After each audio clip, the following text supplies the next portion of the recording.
Okay, so welcome to another episode of the Lessons in Leadership podcast. I feel like I've got an MLSE theme to some of these because I was blessed to work around some great leaders while I worked there and observed them. So we do have another person from my past today that I had the pleasure to work with at the Air Canada Centre and at Maple Leaf Sports and Entertainment. So today, welcome, Kristy Fletcher. It's great to have you on the podcast. Thank you so much. It is great to be on your podcast. I can't wait to have you share your journey to date with leadership, because it's an interesting one, and I think people listening to this podcast will get a lot out of it. So no pressure, of course. I'm going to do a little bit of review about what I know about you and where we've worked together, and I'm going to miss a bunch of stuff. So if you could fill in what happened before that's pertinent and what happened after, that would be phenomenal. But to introduce everyone to our relationship and how I know you, I was lucky enough to work with Kristy at Maple Leaf Sports and Entertainment. We served together on what was called at the time ACCET, the Air Canada Centre Executive Team, under Bob Hunter. And Kristy was in charge of the suites across all of the facilities as the senior leader as we opened up BMO and Rico. But your big business was the Air Canada Centre, obviously. Whereas I was more on the operational side with stadium operations and making sure the guests were taken care of in the seats and in the hallways and what that looked like. And before that, Kristy, you were a longtime member at MLSE before I ever joined. So I'd love for you to share your days from Maple Leaf Gardens all the way through to Air Canada Centre, because I think you went through that transition. But since then, you've left and got into the music world with Cara Group. If I'm not mistaken, it's Caris. Yeah, the Juno Awards. Yeah. And we did a little work together on strategic planning when you're with MusiCounts and the team at the Junos. And since you've progressed and grown there as well to the president of MusiCounts, if I'm not mistaken. That's right. Okay, what did I miss before? Tell us a little bit about the background before you hit that senior role at the Air Canada Centre. Yeah, I started with the Toronto Maple Leafs pretty much right out of school. I'm fully transparent. It was absolutely nepotism that got me in the door. Should we speak to that, like Fletcher? Yeah. Who was that person that got you in the door? And so my father at the time was the general manager of the Maple Leafs, Cliff, and he had taken on, we had moved from Calgary to Toronto. I moved like a year later. I finished university. I think I went traveling for a year and then landed in Toronto. And truthfully, I took what was going to be just a part-time job, not a part-time, but a short-term job until I figured out what I wanted to do with my life. That was really where my head was at. I didn't think that I wanted to stay in Toronto. I figured I would maybe head back out west at a certain point. But I have to say, I started with the Maple Leafs at a really good time. The NHL had just decided that community relations was a big priority for them. Really, it didn't exist prior to that time. It just wasn't a big emphasis. I'm sure there were things that were done more on an ad hoc basis, but there wasn't a strategy around it. So I was lucky to be with the organization when that's what the NHL wanted to do. And that very much was something of great interest to me, to be able to work with the players, have a brand like the Toronto Maple Leafs and do some great work. And so that started the journey. I helped with many fundraising initiatives, but also, so different than what the sports culture is now. We were a tiny team. There was probably 10 of us that did everything, literally what 150 people would do now, but very different times. There wasn't such a digital and a social emphasis, and there really wasn't at all. But, so we had a handful of people that did marketing, communications, events, team relations, team travel, like you name it. And it was a small group of people that did it. But the great thing for me is that allowed me to gain experience in communications. I mean, when we were doing event, we wrote our own press releases. We were the ones to reach out to the media to pitch whatever it is we were doing. I worked really closely with team members. You know, they were pretty engaged in what we were doing at that time. You know, there wasn't the separation between player and staff that there probably is now. So it was a great opportunity. A couple fun facts. I helped develop Carlton the Bear. That, you know, that's something, I don't know if you knew that, but I did not. Are we allowed to talk about who Carlton the Bear actually was? Like, yeah, or is that, I don't know. No, I think that's totally appropriate. And was Mike Ferriman the first? He was, and there's a fun little story behind that.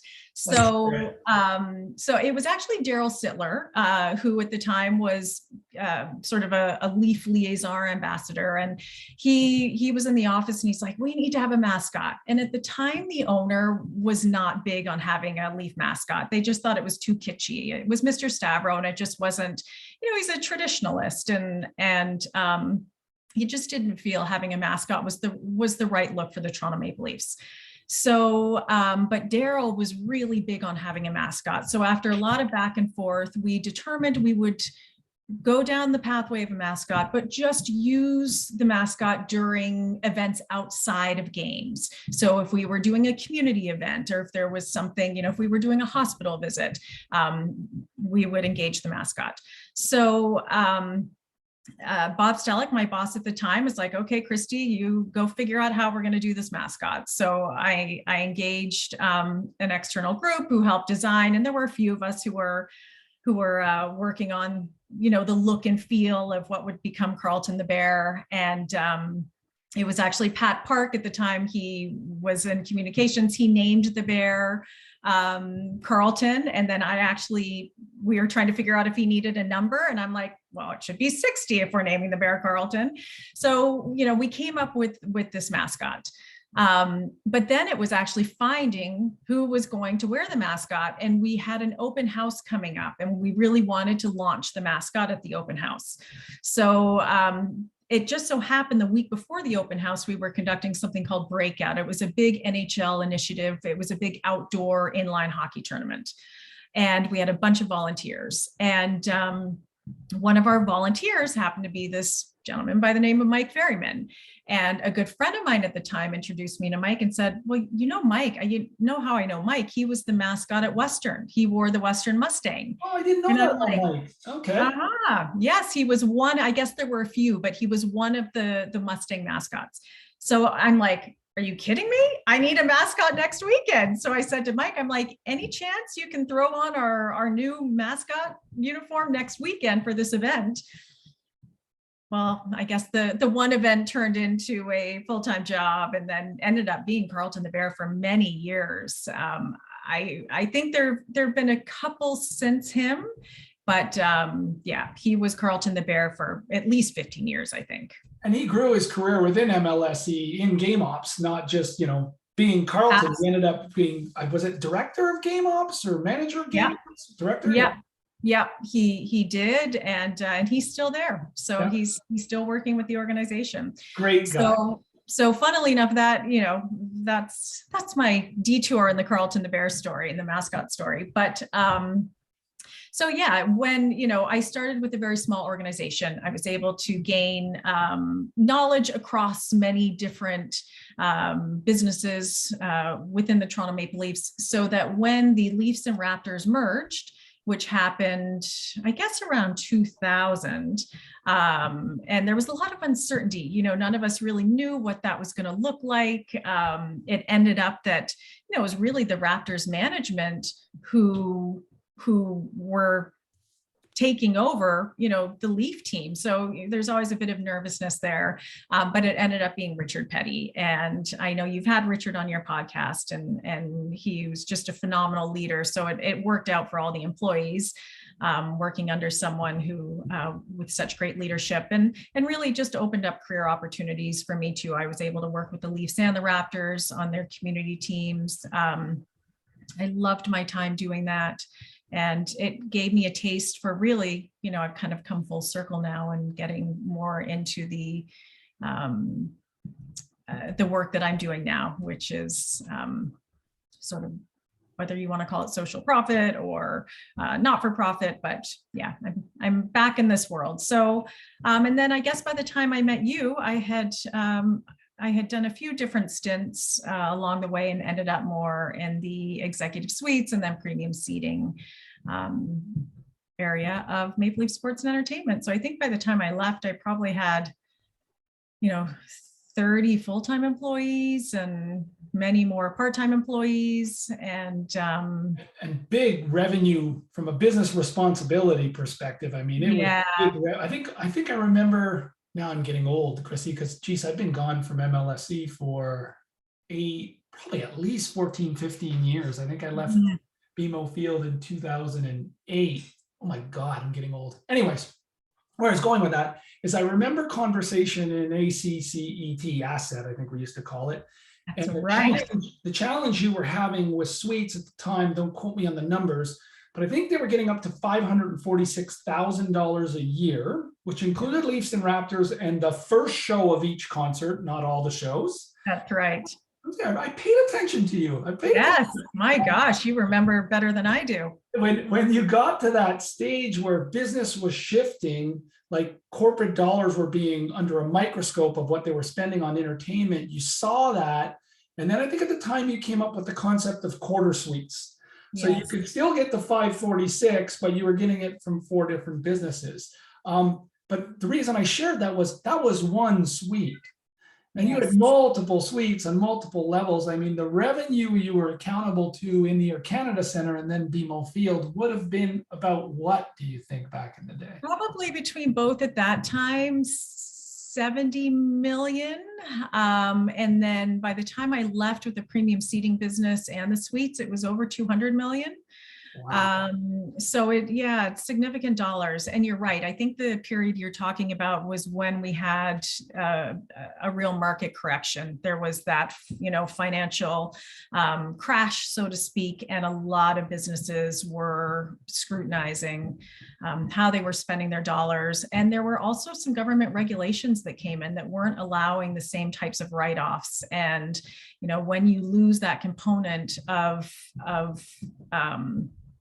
when you're selling, when you lose the benefit of being able to write it off, it's, it had a pretty significant impact. And I try to keep in touch with that business a little bit, just, I read up on different things, and there's still a lot of the same challenges. I mean, the dollars are significant, and I see the pandemic almost being similar to what would have happened with that market crash. Now people are coming back after the pandemic. They haven't been spending money on the same types of, corporate entertaining, and they'll start to question, do I need to entertain in this way anymore? Look at all the money that I've saved. What was the value we were getting on that? Showing ROI on that type of business can be challenging. I mean, I believe it's there ultimately. Obviously, I had to believe it was there to sell it, but I suspect there will be a lot more scrutiny coming up. I think, and I think that's a great way to transition from the MLSE profile into your current one. But what I heard from you through all of that is kind of the reason I wanted you on the podcast, because one, absolutely, you took advantage of an opportunity that you acknowledged through Dad to get through the door, but then that was it. You've built this successful career that I think people know your brother and your dad, and they've heard that name live in sports. And by the way, I'm a Habs fan, as you know very well. And I think your father beat us on home ice in '86, if I'm not mistaken. Was he the GM? 89. Oh, sorry. We beat Calgary in '86. We lost in '89. Your dad was the GM at that point? Yes, and I was there. I was in that building when that happened. Podcast over. Next week's guest is, no, I'm just teasing. But where I'm going with that is, you've built this extremely successful career and learned on your own in a completely different side of the business as your sibling and your father. And what I admire about you, Kristy, which people don't understand about the suites business, is you had so many prongs in that business. Like, so, you had to manage the F&B relationship with John Corkle and the team at Pinnacle at the time. I don't know if that's changed, but no, it has not changed. Sweet service, the team, the experience of all your clients going through it, sales and generating that revenue, and a significant portion of that business. And those are a lot of, things to juggle. And you, for me, I'm an emotions on your sleeve type of guy. And if I'm having a bad day, you can tell. And if I'm having a great day, you can tell. You are so calm with all that responsibility. And I think that showed up in your team. It was such a big responsibility, but your leadership style was one to keep people calm with all of those financial and experience responsibilities. So I love that you shared all that story. And that all started with community relations with 10 people in an office at MLG. And if I had to guess, Stevie Nickel was probably around back then at MLG. Ticket office, yes, I believe part-time ticket office. He was there. Yeah, there's so many names and they were the people that I really learned a lot from, because I joined the organization later on when you guys were already up and running at the Air Canada Center. I came in at 2004, I think, in consumer products. Yeah. But I felt that knowledge being transferred to the new people in a way of like, here's the experience we're bringing forward. So I thought that was really cool. I thought your careers progressed really well. And now here you are in music. So talk to us a little bit about MusiCounts and your role there. Yeah, no, I would love to. And I feel so fortunate to have been able to make that transition. And just sort of the last thing I'll say on, how I got my start in my role, it is never lost on me that, that is very much a privilege to be able to walk into an organization like the Toronto Maple Leafs and not have to interview for it. That's absolutely a privilege. And I'll be honest, it's something that sometimes sat with me with a bit of discomfort, because I recognized also that there would be some judgment around that. And that's something I had to work against for a long, long time. My dad left the organization in, I want to say 97. I believe around 97. He was around as a consultant, I think, to John Ferguson at the time, right? Not John Ferguson, that was after. So he came back in many years later, sort of post Brian Burke era. Got it. And is actually still consulting with the organization. But he left full-time in 97, moved to the US. So, I had a long stretch in there where my dad was not a part of the organization, but I still always felt I was fighting against that a little bit. And maybe that was my own insecurity, or it was something that maybe came from others too. It's hard to know. Having said that, and moving into, where I am now, I do have to say that, and we can certainly talk about how I got there and all the reasons behind it, because there are a lot of reasons I left. But not fighting against that, you're your father's daughter, and did you really earn this position, is probably one of the most rewarding things in my new career. So can I add something? Not that you need the validation, but I think it's important that I share it. I can be objective.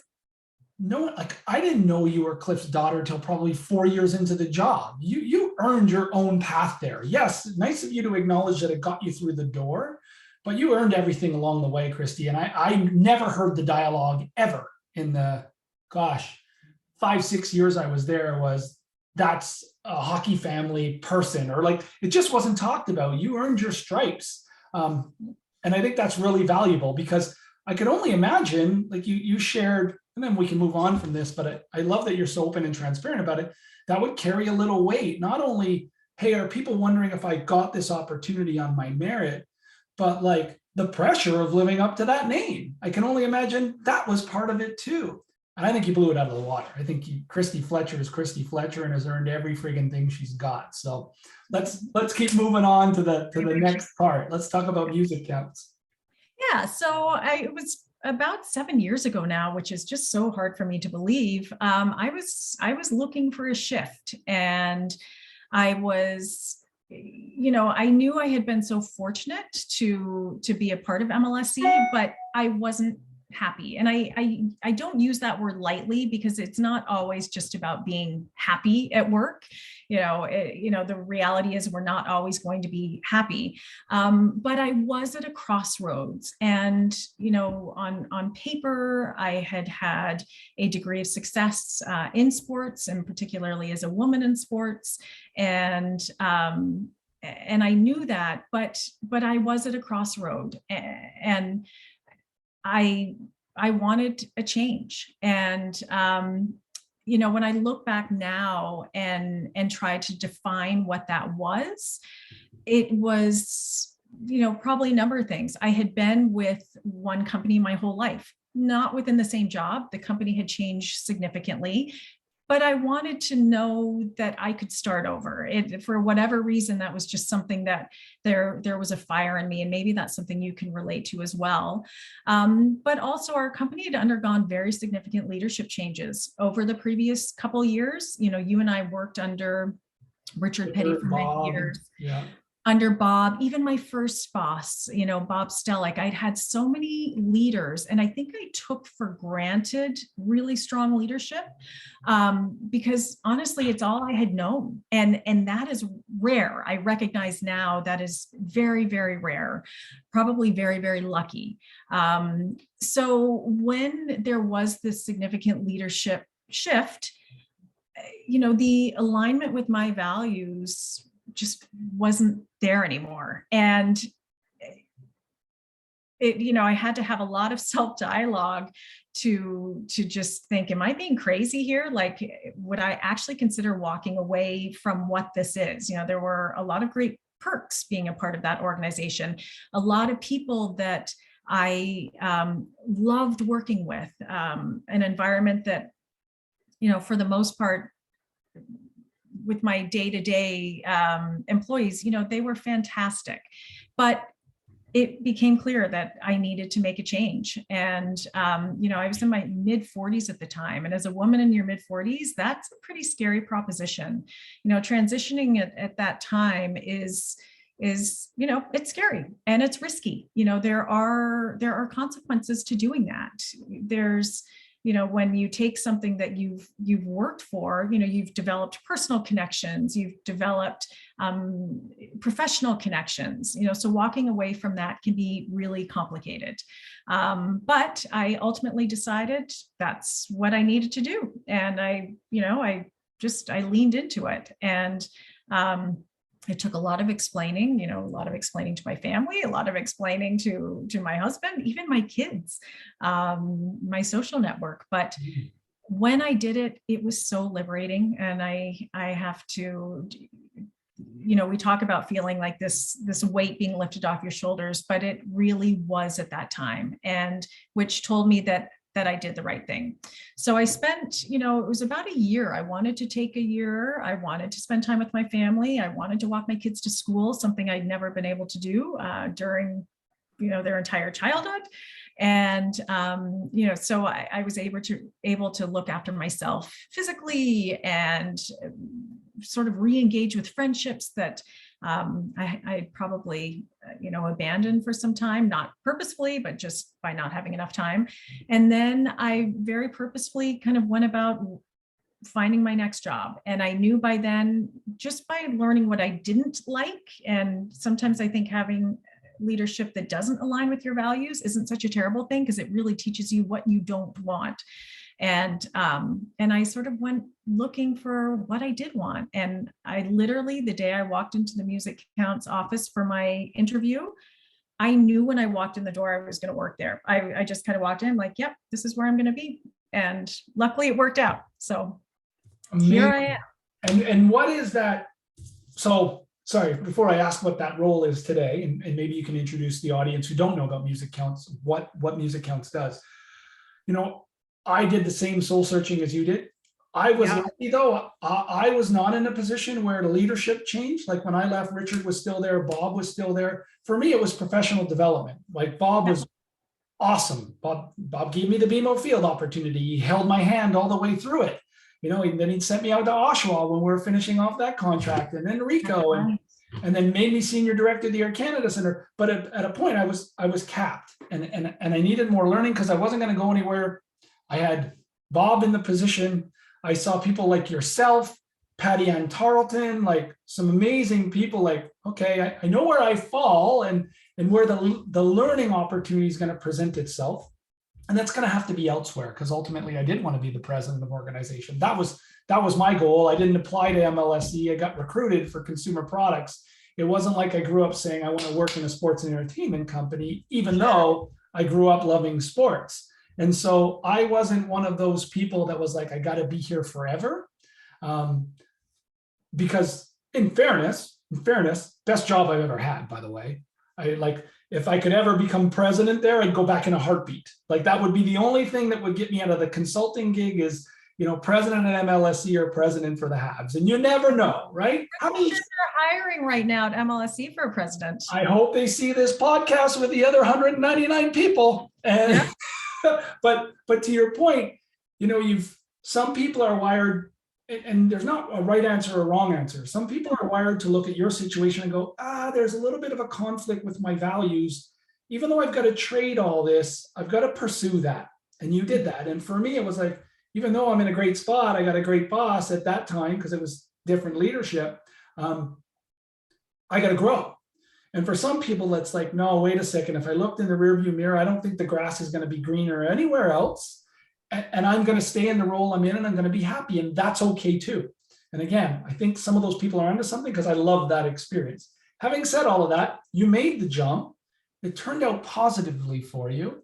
Mm-hmm. You're in the new role. I feel the same way about having left. I learned some stuff along the way. And to your point, sometimes as I grew, I got this conflict of, the leadership values aren't what I value. It doesn't mean they're bad. It just means they're different.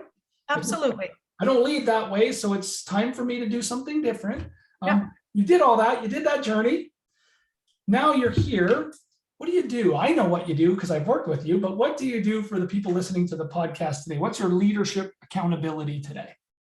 Well, I'll tell you, first of all, a little bit, about my role. So I'm the president of MusiCounts, and MusiCounts is a music education charity, and we are associated with the Juno Awards. And you had referenced CARIS. So CARIS is the umbrella, which is the Canadian Academy of Recording Arts and Sciences.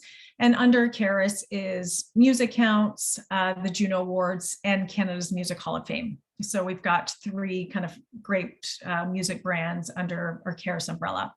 So specifically, my role is to ensure that all kids have access to music and music education through their schools and their community.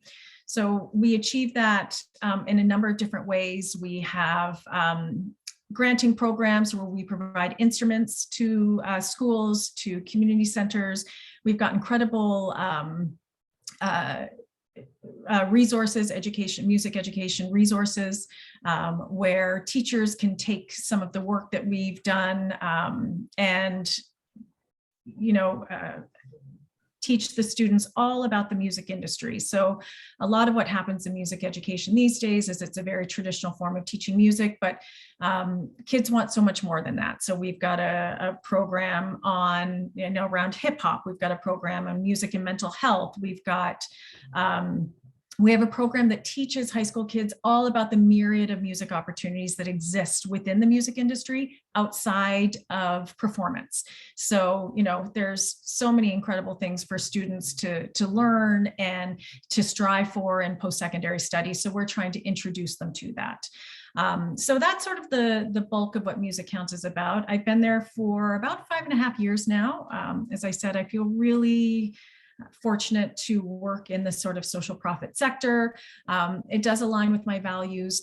As you said before, I loved my time at Maple Leaf Sports and Entertainment. When there was the shift, that's fair. All companies shift. And as you said, it wasn't good or bad. It just wasn't working for me. And I feel in this job now, it really allows me to be creative and aspirational. And, you go home at the end of the day and I feel like maybe I've been able to actually have an impact on youth and communities across the country. And that's kind of what gets me out of bed in the morning. And I feel fortunate to be able to do that. It's funny that no matter where you go in your career, you need that sense of fulfillment and having an impact. I've found, regardless of the role, the thing that's given me the itch, I go back to days, it's a 16-year-old at McDonald's. It's like, okay, I know how to shake fries now. Like somebody put me on the grill. Like it sounds silly. And that path follows you of always being like, geez, I have to have learned something new so I can be contributing more. And if you stay to that, I think that's what leads people like yourself to grow and impact others. Is you need that next challenge. You need that thing that aligns with you. You need to have that impact. It's so nice to hear you're having that. And yeah, similar to like on the leadership front, I love that you touched on the point. It's knowing what resonates with you. Yeah. And at a time that shifts and it's not aligned anymore. And you've either got to try and create change or you got to go and try and find it somewhere else, but you got to be true to yourself. Like Tim came in, and from what I understand, I never worked for Tim. Different leadership style is all I'll say I've heard. And I've met Tim. He was really gracious. I met him at BMO Field and Bob introduced me, and he had asked me about what it was like opening the stadium in the early days, but a much more gregarious and to the point type of guy. Probably a little less, again, not working for the guy, a little less concerned with people's opinions when he had a vision and he knew where he wanted to go. Yeah. And in fairness to Tim, the team's won under him. But so you can't take that away from the guy. So nope, absolutely. there. But again, to your point, and whether it was Tim, someone else, leadership style is important if you're going to be happy at work. And if you want to stay, you got to be aligned with that. So I appreciate your courage and you sharing all this stuff. But I think it's an important lesson for people to learn, because Kristy, as you were probably going through that decision-making process, like I did in different stops, is you kind of get stuck. And you're kind of like, oh, do I do it? Do I not? And how do you weigh that? And I think the value you're sharing for people listening to this is, regardless of which path they take, it's nice to know someone else has gone through that. Yeah, that's right. And that would make that difficult decision. Yeah. And I think your gut will tell you if it's time. You know, as we talked about earlier, work's not always going to be perfect, and it's not supposed to be perfect. It's work. But if you get to a point where, you know, you're dragging yourself out of bed every day to get into the office, you know, maybe you have to start listening to your instinct and know that you can make a change. I mean, I think that's the biggest part. I had so many people before I left. I went out for lunch with a few people that I truly admired in the company. And they were saying to me, I would never have the courage to do this. And I'm sort of looking at them thinking, you have the world by the tail. What are you talking about? You know, and so I think a lot of it is just fear, you know, sort of that fear and insecurity that will I be able to make that next step? And I think you just have to trust that, of course you can. And sometimes it takes a long time to get the feeling like you made the right decision. I remember my first 5 years at the printing house after leaving MLSE, like Bob, but just I had Bob on the podcast and I got emotional at the end. I was literally in tears because he's had such a positive impact on my life and my career. And he just does it authentically, I think, by being a good person.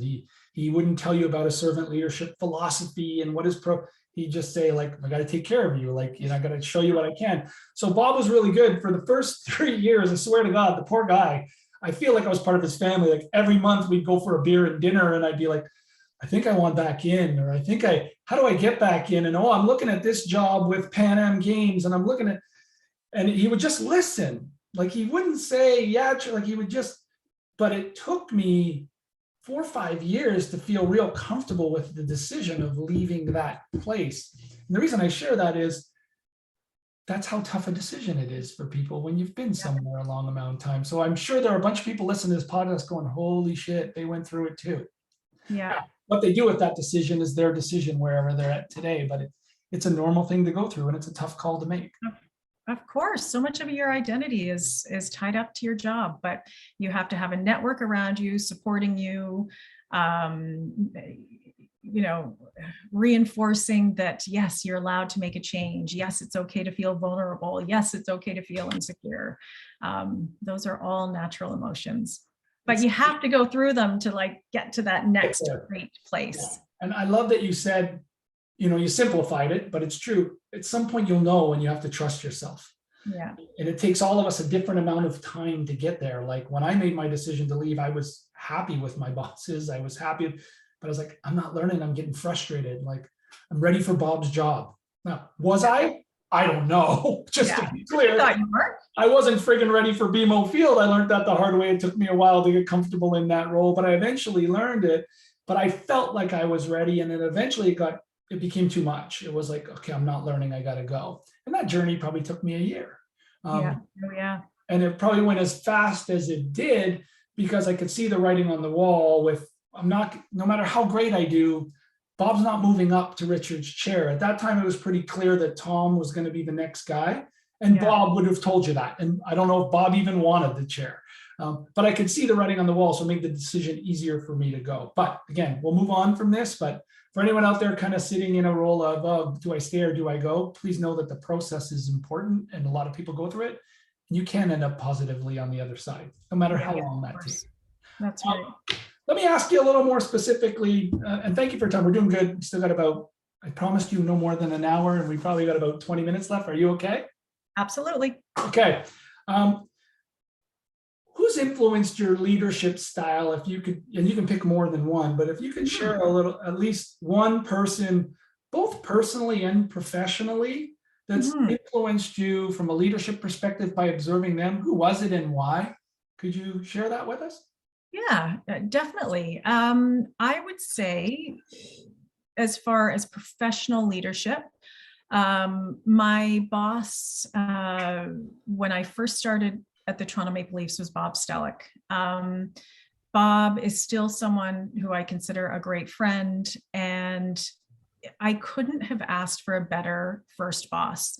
You know, when you talk about leading authentically, that's him. Someone who leads with kindness, someone who just cared for his team, cared deeply for the people around him. It wasn't just, we talk about segmenting our professional from our personal life, but it's all intertwined. And if you're going through a rough time personally, of course, that's going to impact you professionally. And, it's one and the same. And he's someone who just understood that. And he was smart. He allowed people to take on their own responsibility, and he allowed them to run with it and would only intervene if something wasn't going well.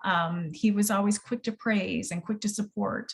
So, and these were all things before kind of leadership became a thing. It was just all very natural for him. So I feel fortunate to have had him as a first boss, because it just laid the groundwork that you can show empathy at work. You can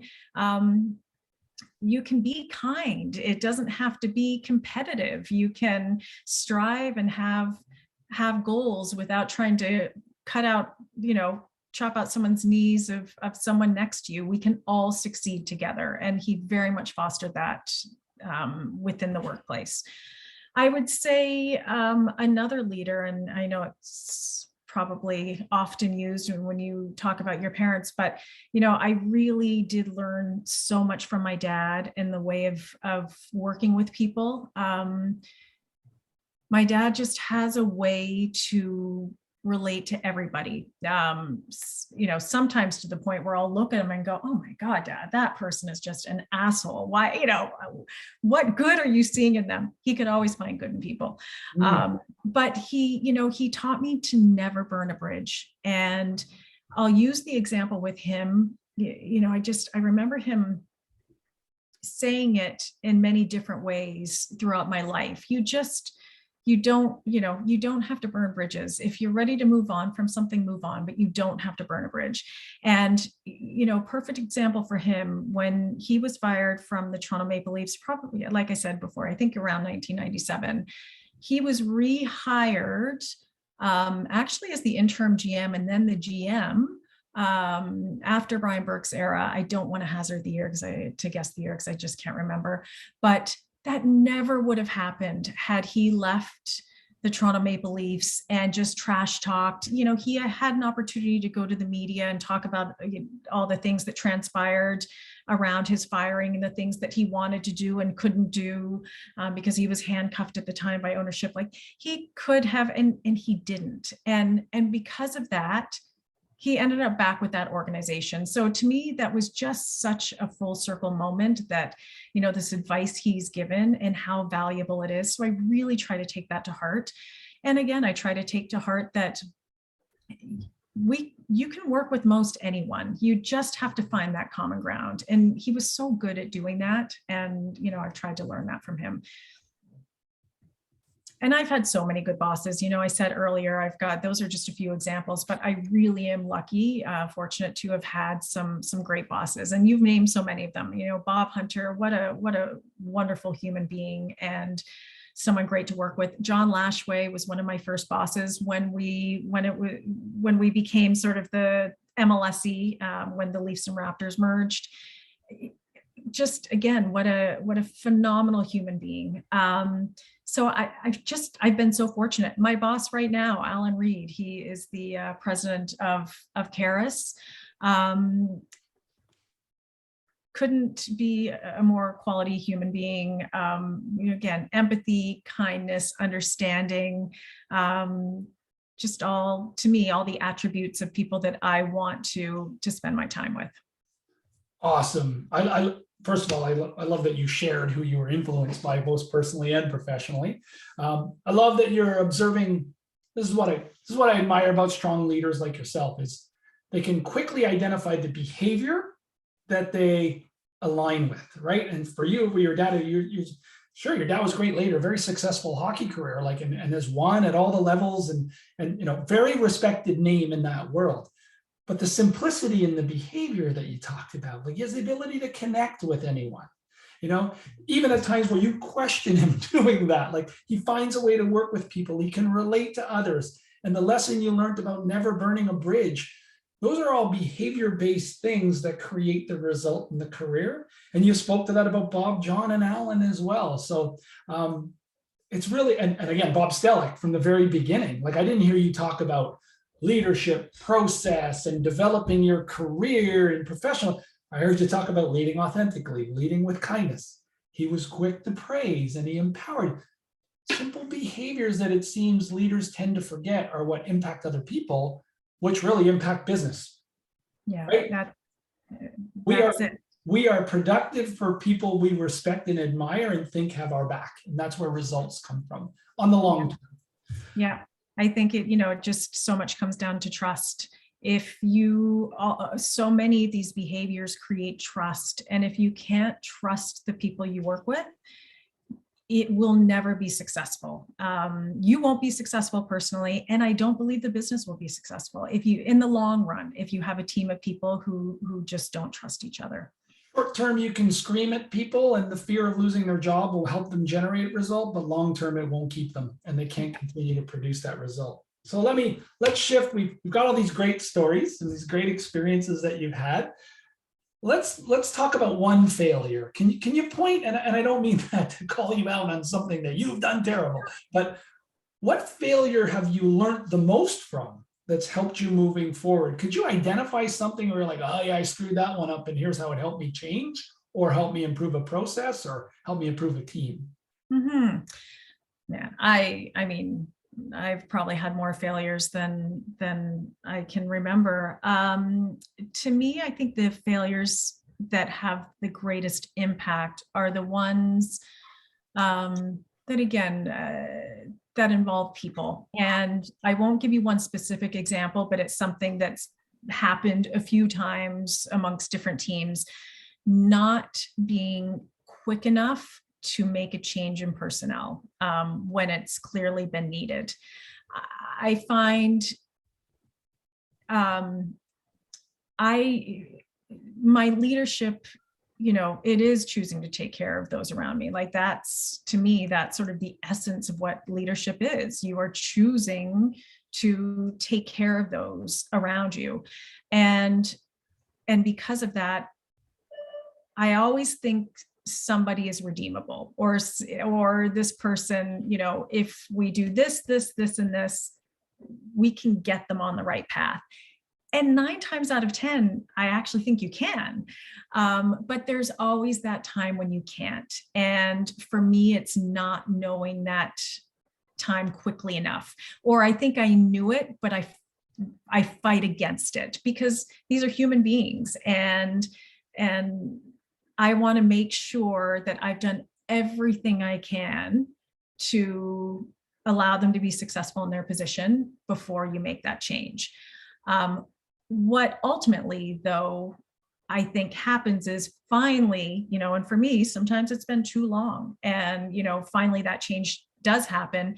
Most likely they are better off, you are better off. It is the better scenario, but just getting to that place for me can be challenging. Yeah, well said. I've struggled with that myself. And I think if you look why, I asked you about the leaders you admire and where they helped you professionally and personally. And there was a common theme, right? It's like giving people empowerment and being able to work with anybody and setting people up for success and being empathetic. That comes with the risk of holding on too long, because that's what you value, is like giving everybody a chance and giving them the tools to succeed. And I love that you can identify that, because that's an opportunity for improvement as a leader, is how do I get better at still valuing that and leading that way, but understanding the impact to the business when I wait too long. It's one of the ones I've struggled with for quite a long time as well. And then to your point, you make the decision, the individual's way happier, your team's way happier, and you're way happier, but it's that fear of, am I giving up too early and too soon? Yeah. Because I think they're a good person and they want to do well. I just have to teach them. Yeah. It's the big one that I train on, willingness versus knowledge.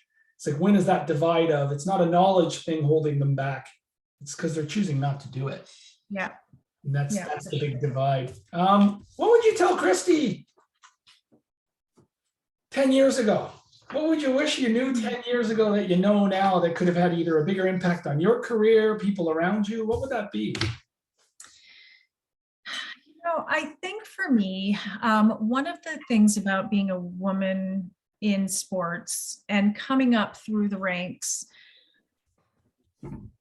I think there was a fear in showing emotion. And I appreciate that you talked about me being steady as a leader. And I would like to think I am. I think that's probably one of my strengths. Having said that, sometimes I would not show enough emotion. And I think it's because I built up these walls, when you're trying to sometimes be one of the boys, or you don't want to be perceived as weak as a woman. Emotion is often tied to weakness. So I think I would tell myself, you can show emotion, you can be authentic, you can, it's not a disadvantage to show emotion. Now, obviously, you have to show it in the right places and in the right ways. But I think I was very scared of showing emotion. And that's something I had to learn a little bit later in my career. And that's okay. I did learn it. I feel in my new job, I can take my whole self to work now. And it really is, that becomes empowering when you can bring your whole self to work, and just the comfort level. You're a better leader because you're being your authentic self. So I think that would be my biggest piece of advice, that I can show emotion, I can be my real self. And you mentioned, a subject that had to have been difficult is growing up as an executive and a woman in sports at that time is, and it's still a challenge, but it was even more of a challenge when your career was coming through, right? Yeah. Do you think that counsel that you provide also applies to men? About showing more emotion and being open? And absolutely. I think if anything, probably sometimes more to men, because there is once again, that stigma of being emotional. Men are, again, this is such a narrow definition of men, but in sport, and again, we're narrow people, don't worry. But at least when I started out within the sports career, it very much valued that alpha male dominant personality. So when you're hired for that, and when you're hired to be that alpha male, showing emotion probably is not an asset. It's right. Again, a weakness. So 100%, that is advice to men and women. And again, women, I think sport has changed so much from when I started. When, some of the stories I could never repeat on a podcast. There have been a lot of precarious situations. And when I say precarious, not unsafe, I don't mean that at all. But there have been situations where being that I've had to navigate delicately over the years. And I just, for me, again, I consider it a learning experience, and I don't regret any of it. But it did make me sort of develop these walls, and I wanted to be perceived as strong, tough at times when I needed to be, and unemotional. That is something that I thought would be considered an asset. When I look back now, yeah, maybe not so much. Yeah, I think time has made it a little safer to be that way as well, right? Yeah. You know that if you gave yourself that advice years ago, that would have been right at the time, but I'm not sure the conditions, to your point, were there for that to be accepted. Yeah. It sucks, but I think we are progressing slowly. I think so too. And that's why I asked the question about men as well, is like, so the reason to hide your emotion was completely different. For you, it was like, well, I gotta be part of the boys club. Like they don't admire that, they don't respect that, so I've got to be firm and I got to be right. And whereas for men, it's like, oh my God, if I do that, it's a sign of weakness, and Yes. you can't open up that, and it's bringing you to the same place, which I believe is the wrong place, right? Yeah. It's like, I think people want to work with people who they get it. Like that emotionally means something to them. I mean, you can't go into the boardroom every day crying. That's not going to end up well either. No, But definitely not. I think your ability to show emotion when it's authentic and sincere, leaders shouldn't hide from, because I think that connects you with your team. I don't think you want to go in and cry because you think everyone will think you're pretty cool because you're crying today. Yeah. But I've had it happen in a couple occasions where I've told the stories. One was at BMO Field. We're opening that stadium. We're all rookies at opening a stadium. And I rip a strip off of Jody and Vince and Curtis and CJ and Shannon, because we have our daily list and we didn't get anything done. And I tell them, well, you better go home and get some sleep and hope we get something done, because none of you did anything today. And this is a 14-hour day. And they leave that office and I can tell how much of an asshole they think I am. And I feel my gut is like, what did they came in the next day and I didn't plan to cry. I apologized. And coming out of it, like I'm talking to a few people close, like, how do you feel about that? I'm sorry. Like it's pressure's getting to me too. They're like, dude, we'd already run through a wall for you anyways. Yeah, you made us feel like shit. But the fact that you had the courage to show that it hurt you behaving that way, that taught us it was a one-off, and we're stronger behind you than we'd ever been before. And I think the pressure made me do that. It wasn't strategy. It was like, I'm breaking. Like I'm breaking. I might as well just be honest. You're a human and you showed vulnerability, and which kind of goes back to that trust piece, right? Now you are showing your true self, and that fosters trust. And it's not strategic for me. It was like the pressure got to me, but it did give me a lesson when it happened 12 years later. I know what's happening. It's time to share. And I trust that my team's going to understand, right? Yeah. Did I go in with the plan to have tears as I was doing it? No, but I had to be, guys, I got to be open because I'm showing up differently as a leader, and you need to understand why. Yeah. And I share it openly, right? So I love that guidance and advice, because I think a lot of us go through that. Yeah. Okay, so I asked you now I'm going to put you on the spot. And if you don't want to answer it, you don't have to, Kristy, because I've only got a couple of questions left. But you talked about the leaders you admired personally and professionally. Could you pick the best leader you've ever worked for and why? Jeez. Now you've called out a lot of people positively, but is there one you could say like, wow, and here's why? I think maybe one, because each bring such a unique. Let me ask you this, Kristy, and not to make you uncomfortable, but to help maybe really put you on the spot. Sure. If I told you tomorrow you could pick a boss, and let's take, do you report to Alan? I do. Yeah. So let's take Alan out of it. So Alan's safe, because we all know it would be Alan, but let's take Alan out of it for a moment. That's the host job to not put. If I took you backwards from Alan, who would you work for again tomorrow? Who would be the person you'd choose and why? I would work for Bob Stellick tomorrow.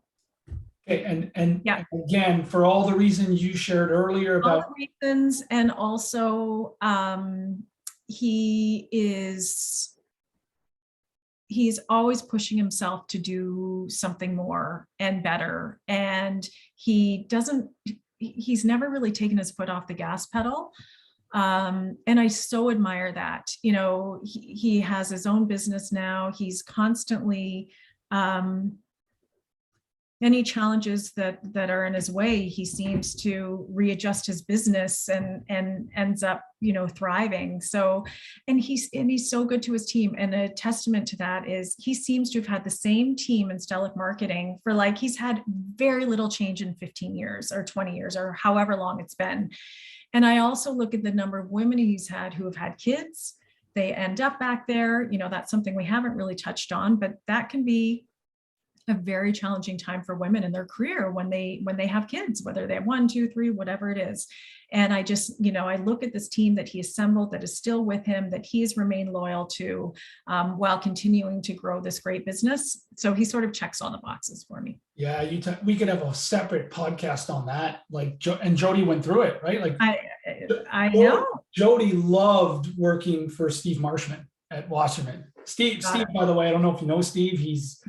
If your paths haven't crossed, he basically started off, you know, at Bell in marketing. I shouldn't say he started off. I could have Steve on this podcast. This proves what type of leader. I know him well now, and like, I've never worked for the guy, my wife did.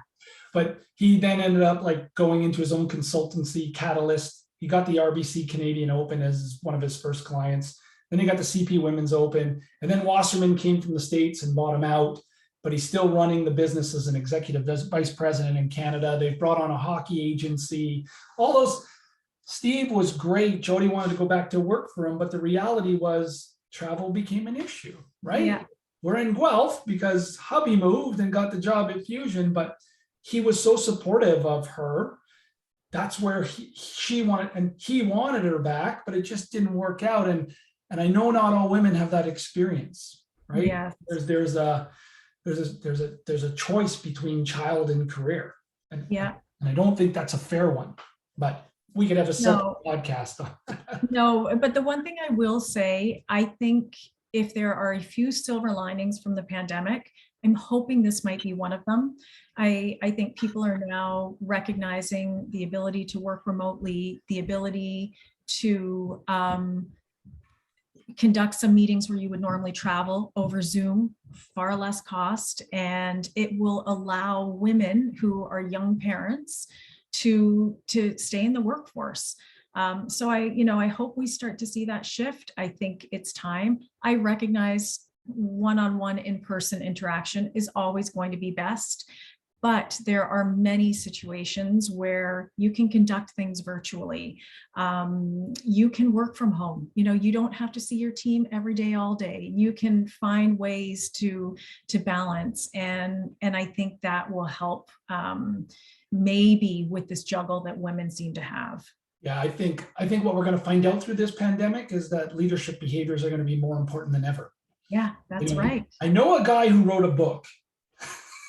plug, but everything in that book that I've created in this process applies virtually. Yeah. You can have a one-on-one with your team member over Zoom. That's right. You know, you can do professional development strategies over Zoom with your team member.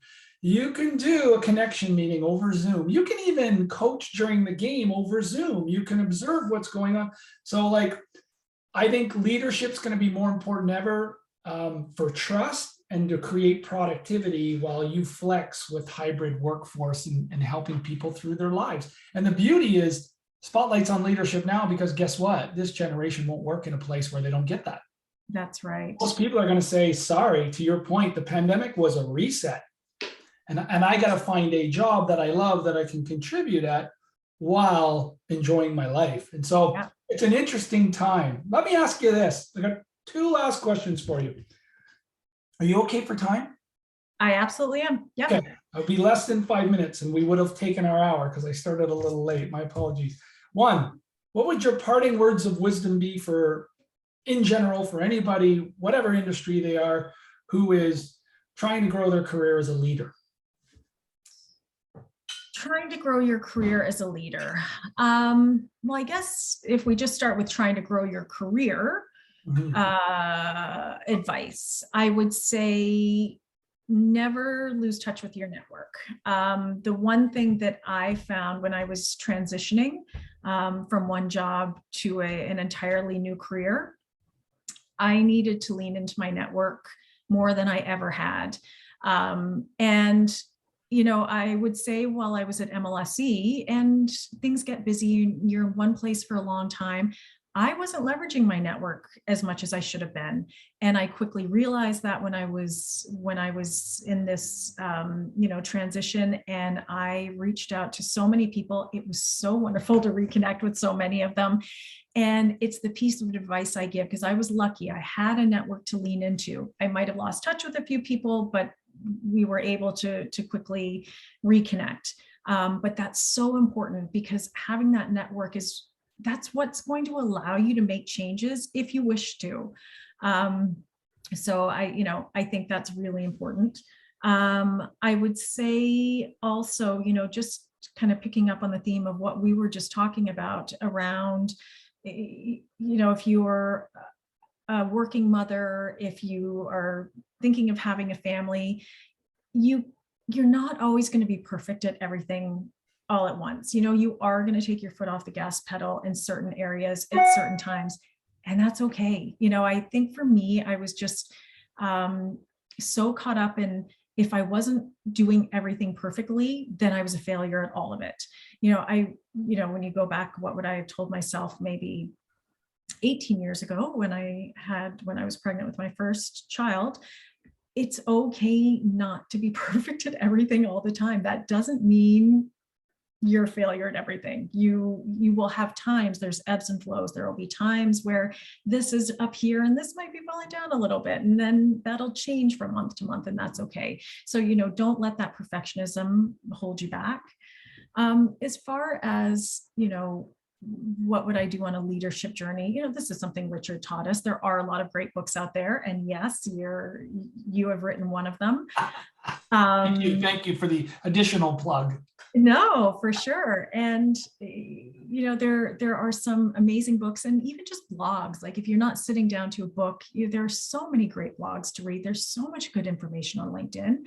And then, just again, that sort of piece of advice, just as much, it sounds so trite and so overused, but the more you can just be yourself. And if you're in a job that isn't allowing you to be yourself, you might want to rethink that, because the only way you're going to have longevity is if you can be, who you truly are, your authentic self. Yeah, that is the best advice you can give. One, from what I believe will make you successful, but two, to do that temperature gauge on fit and your values. Yeah. One of my last decisions on changing in my career was I was no longer valued for being myself. Yeah. That's okay, right? So, for a certain amount of years, the way I did it and who I was worked. And then there was an ask to change. It just didn't sit well with me. And that helped me make that decision. And it's okay for the business to want you to show up differently if they think it's better for the business. You are always going to be empowered to make that decision to be yourself. I love that advice. So what's next? What's next for Kristy? What is next? Well, hopefully we'll get out of this pandemic, and the music industry will be back on its feet. So I see a lot to achieve in what I'm currently doing. It's been 5.5 years, but a couple of years of that has really been impacted by the pandemic, which actually, as far as MusiCounts was concerned, it pushed us in another direction. So it's been really exciting and very stimulating, but I feel like there's so much more work to be done. So I'm excited to dig into that. I only see amazing opportunity. Will I take on another role after this? I don't know. I always figured I would within 3 to 5 years. And now that I'm sort of doing this, I can't imagine being anywhere else, because I'm just enjoying it so much. And I still have so much to learn about the music industry. As much as my roles within music education, what we do is really, really helping build the foundation for the future music industry. And I work with so many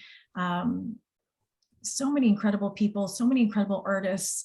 I I can't imagine not working in this industry now. So whatever it is, I hope it's, it stays within music.